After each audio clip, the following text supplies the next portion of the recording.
আমাদের কেন্দ্রীয় সরকারের কাছে আমাদের আকুল আবেদন, এই খোলা বরিশাল সেতু যেন অবিলম্বে বাস্তবায়িত করা হোক। প্রিয় বন্ধুরা, আপনারা জানেন এই খোলায় রয়েছে স্বর্ণের খনি, এই খোলায় রয়েছে প্রাকৃতিক গ্যাস, এই খোলায় রয়েছে খনিজ সম্পদ, এই খোলায় স্বচ্ছ শ্যামল, এই খোলায় আজকে কর্তৃপক্ষের কাছে আমরা আকর্ষণ করছি, আমাদের এই খোলাকে মেন ভূখণ্ডের সাথে আপনারা সম্পৃক্ত করতে হবে।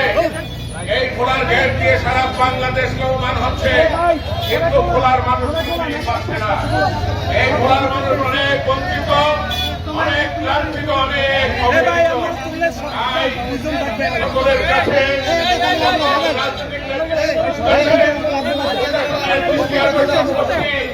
এবং সরকারের উচ্চতম কর্মকর্তাদের কাছে আমাদের দৃষ্টি আকর্ষণ করছি। অবিলম্বে আমাদের দাবি খোলা বরিশাল এই সড়ক, এই সেতু দৃষ্টি আকর্ষণ করছি। প্রশাসনিক উপজেলা নির্বাহী কর্মকর্তা, এসপি সার্কেল, ওসি সহ যারা এখানে রয়েছেন কর্মকর্তা, তাদের মধ্যে যারা এখানে রয়েছেন ডিসি মহোদয় আছেন, তাদের মাধ্যমে আমাদের কেন্দ্রীয় সরকারের কাছে আমাদের আকুল আবেদন, এই খোলা বরিশাল সেতু যেন অবিলম্বে বাস্তবায়িত করা হোক, যাতে করে এই খোলার মানুষ, এই খোলার অবৈধ মানুষ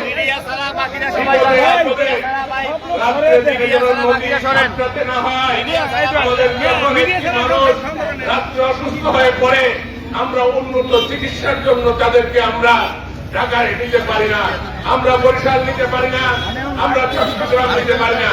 তাই আজকের এই মানববন্ধনের মধ্য দিয়ে আমরা ঊর্ধ্বতম কর্তৃপক্ষের কাছে আমাদের আকুল আবেদন থাকবে যে অবিলম্বে আমাদের এই খোলা বরিশাল সেতু বাস্তবায়িত করা হোক, না হলে আমরা বৃহত্তর কর্মসূচি হাতে নিতে বাধ্য হব। আজকে যারা এই কর্মসূচিতে অংশগ্রহণ করেছেন সবাইকে ধন্যবাদ জানিয়ে আমি আমার বক্তব্য শেষ করছি। ধন্যবাদ।